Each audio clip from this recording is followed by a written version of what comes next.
আগে তোমার পাটা দেখাও, তবেই বুঝবো তুমি আমাদের মা কিনা। ডাইনি জানালার কাছে তার পা রাখলো। বানর ছানারা দেখলো পা সত্যি সাদা। তারা ভাবলো এটাই তাদের মা, তাই তারা দরজা খুলে দিল।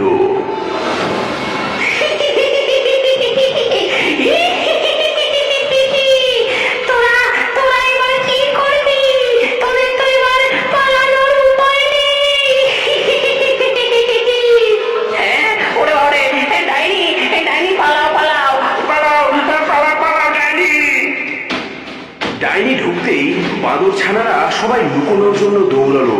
প্রথম বাঁদর ছানাটি টেবিলের নিচে লুকোলো, দ্বিতীয় জন বিছানায়, তৃতীয় জন রান্নাঘরের উনুনের মধ্যে, চতুর্থ জন বাসন মাজার ঘরে, পঞ্চম জন পোশাকের আলমারিতে, ষষ্ঠ জন জলের পাত্রে, আর সবচেয়ে ছোট্ট সপ্তম জন বড় দেওয়াল ঘড়ির মধ্যে লুকোলো।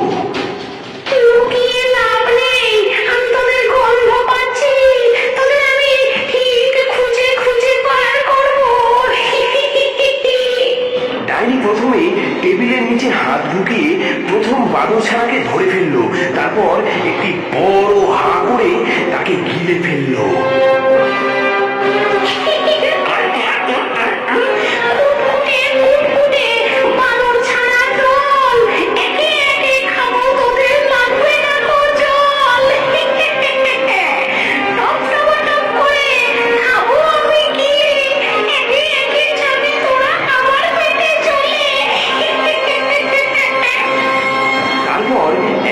বিছানার নিচে, রান্নাঘরে, বাসন মাজার ঘর, পোশাকের আলমারি আর জলের পাত্র থেকে ছানাদেরকে বের করে কপ কপ করে গিলে ফেলতে লাগলো।